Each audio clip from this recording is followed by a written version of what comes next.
Welcome to Godless and Grounded. When Friedrich Nietzsche famously wrote the words, "God is dead," he wasn't celebrating a murder, and he wasn't just making a statement about his own personal lack of belief. He was making a chilling observation about the human race.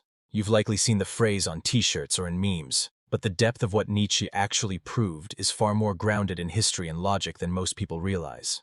He was pointing out that the very foundation of Western civilization had crumbled, and we were all just waiting for the building to fall down. To understand why he was right, we have to look at what God actually represented for thousands of years. It wasn't just a guy in the clouds. God was the ultimate anchor for truth, morality, and meaning. When Nietzsche said God is dead, he meant that we had killed the possibility of believing in such an anchor through our own scientific and intellectual progress. Think about how people used to view the world. If you asked someone in the year 1200 why the stars moved, or why the king was in charge, or why it was wrong to steal, they had one single answer for everything. It was God. God was the objective North Star. But then came the Enlightenment and the scientific revolution. We started explaining the world through physics, biology, and chemistry. We didn't need a divine hand to explain the rain anymore because we had the water cycle. We didn't need a creator to explain life because we had evolution. Slowly but surely we chipped away at the reasons for God to exist until the concept became a hollow shell. Nietzsche realized that even if people still went to church, they no longer truly lived in a world where God was the center of reality. They lived in a world where human reason was the center, and God was just a hobby on Sundays. The first major proof Nietzsche offers is the shift in how we determine what is true. In the past, truth was revealed through Scripture. If the book said the earth was the center of the universe, then it was the center of the universe. But once we moved to the scientific method, we shifted the burden of proof. We decided that truth is something discovered through observation and logic. This move effectively killed the authority of the divine. You can't have a supreme being who is the source of all truth if you've decided that human tools are the only way to verify that truth. By choosing science, we essentially fired God from his job as the cosmic librarian. This is a real-life fact of our history. Our entire legal system and our educational systems are now based on secular evidence, not divine revelation. We might still swear on a Bible in court, but the actual verdict is based on DNA and fingerprints. Nietzsche saw this inconsistency and called it out. Another massive argument Nietzsche presents involves the collapse of objective morality. This is where things get really heavy. Most people think they can be good without God, and while that's true on a personal level, Nietzsche argued that losing the divine anchor makes morality subjective and fragile. If there is no ultimate judge, then there is no ultimate right or wrong. There are only opinions that we've agreed upon for the sake of not killing each other. This is why we see so much cultural conflict today. Without a single shared source of authority, everyone becomes their own source of authority. We see this in how political and social values shift so rapidly.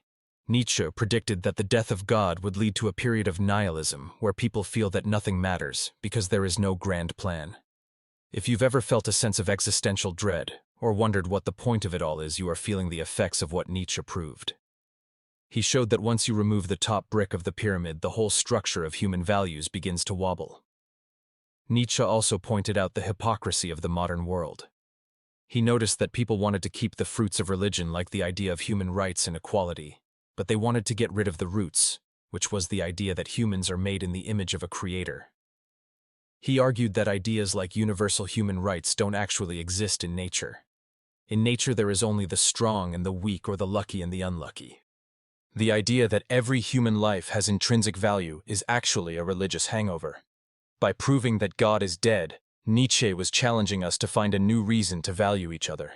He was saying that we can't just pretend the old rules still apply when the person who wrote the rules is gone.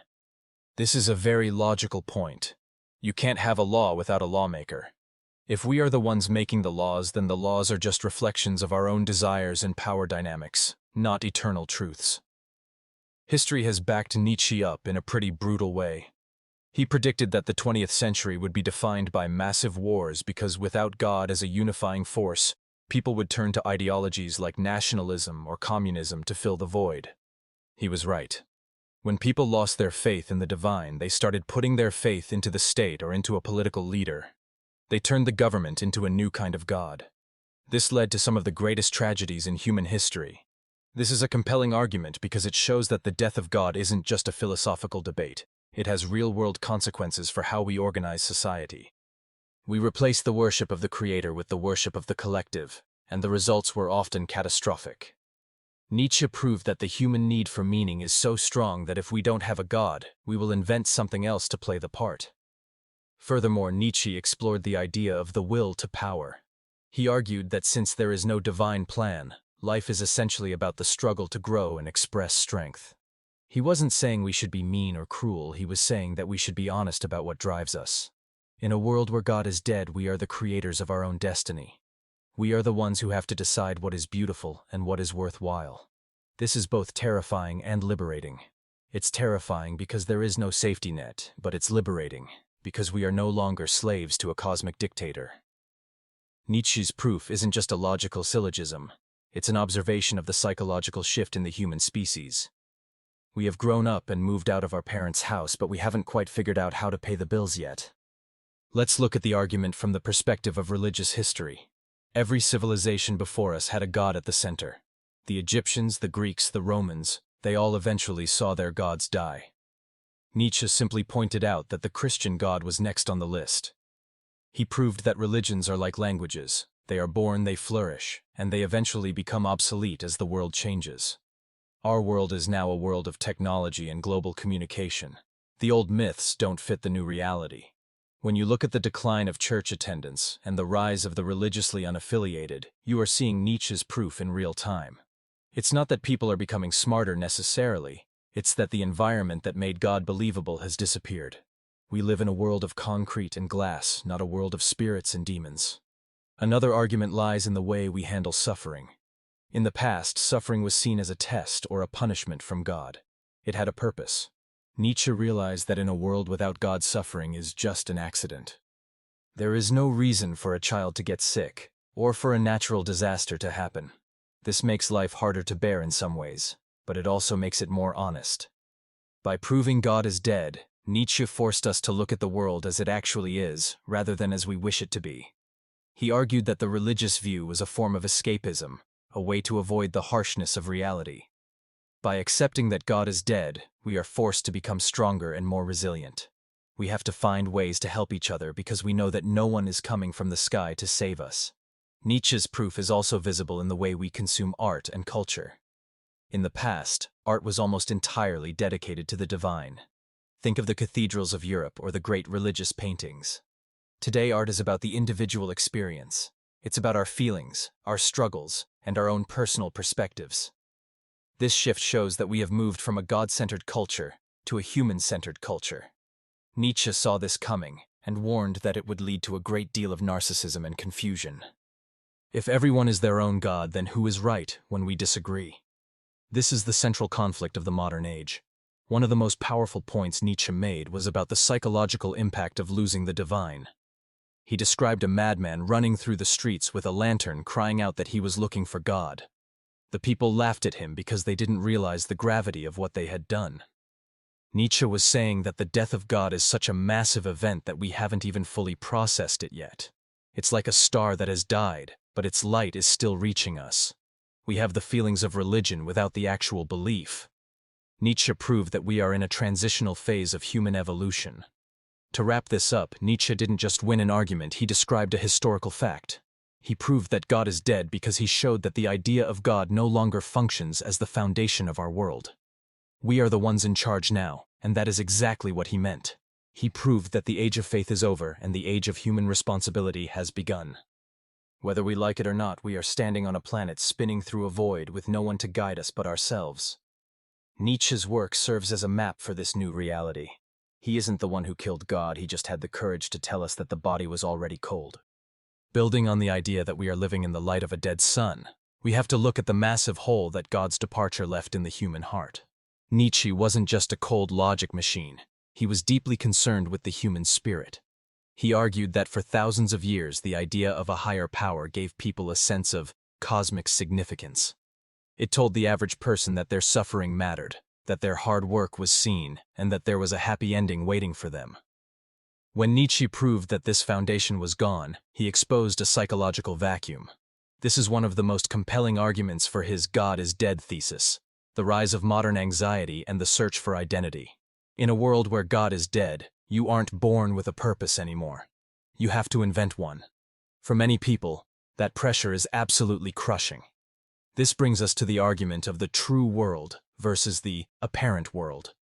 For a long time, philosophy and religion taught us that this world, the one we touch and breathe in, was just a temporary, flawed version of a better world to come. Whether it was Plato's realm of ideas or the Christian heaven, the real truth was always somewhere else. Nietzsche proved that by killing the idea of God, we also killed the idea of that other world. This is a massive shift in logic. It means that this life, right here, is all there is. There is no backup plan. There is no corrected version of your life waiting in the afterlife. By proving God is dead, Nietzsche forced humanity to turn its eyes back to the earth. Another real-life proof of Nietzsche's claim is the way we now handle the concept of evil. In a religious world, evil was a literal force, often embodied by a devil or a spiritual corruption. It was an objective thing you could point to. But in a post-God world, evil has been replaced by psychology and sociology. When someone does something terrible today, we don't usually say they are possessed by a demon. We look at their childhood trauma, their brain chemistry, or their socioeconomic background. We have moved from moral judgment to clinical diagnosis. Nietzsche saw this coming. He understood that once the ultimate judge is gone, the very vocabulary of sin becomes obsolete. We are no longer sinners in the eyes of a holy God. We are just biological organisms reacting to our environment. This change in how we view human behavior is a direct result of the vacuum left by the divine. Nietzsche also offered a fascinating argument regarding the ascetic ideal. This is the fancy way of saying the habit of self-denial. Religions often taught that being good meant saying no to your natural instincts, no to pride, no to sex, no to ambition. Nietzsche argued that these values were actually a way for the weak to gain power over the strong, by making strength seem like a vice. When he said God is dead, he was signaling the end of this slave morality. He proved that without a divine reward for being humble and submissive, humans would naturally gravitate back towards celebrating excellence, power, and self-assertion. However, Nietzsche's proof also contains a warning about the last man. This is one of his most famous and frightening concepts. He worried that once people stopped believing in God and stopped striving for something higher, they would settle for a life of pitiful comfort. The last man is someone who has no great dreams, no big risks, and just wants to be warm, fed, and entertained. This is a very real danger in modern world. Think about how much of our lives are spent scrolling through feeds, seeking the next hit of dopamine, and avoiding anything difficult or challenging. Nietzsche proved that without a God to strive toward, we might lose the spark that makes us move forward.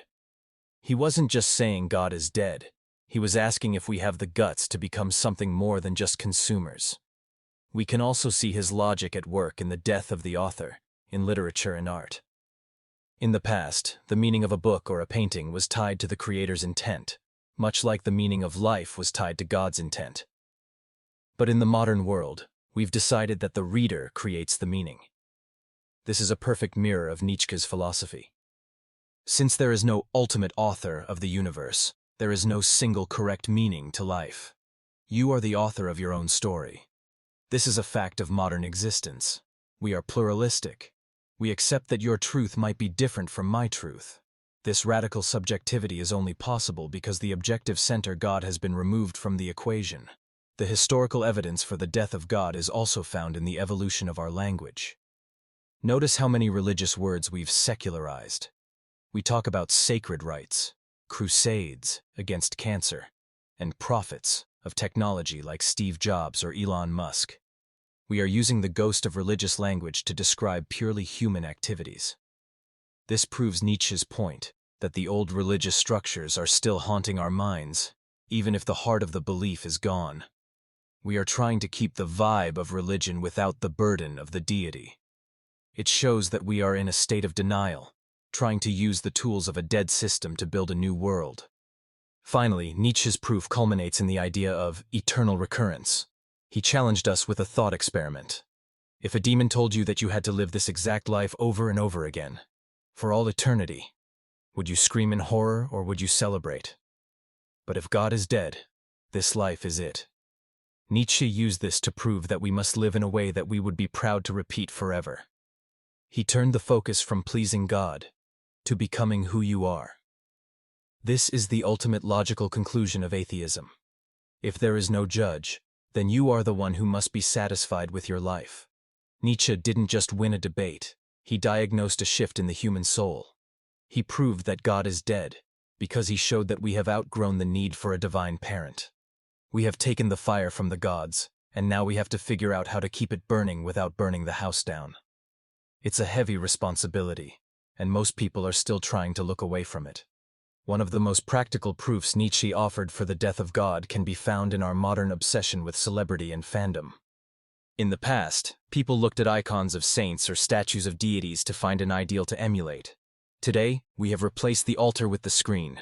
We follow influencers, athletes, and movie stars with a level of devotion that can only be described as religious. We track their lives, buy the products they endorse, and defend them in online crusades. Nietzsche predicted this shift perfectly. He argued that the human drive to worship wouldn't just vanish. It would simply find new, more earthly targets. By proving that God is dead, he showed that our worship would become fragmented and horizontal.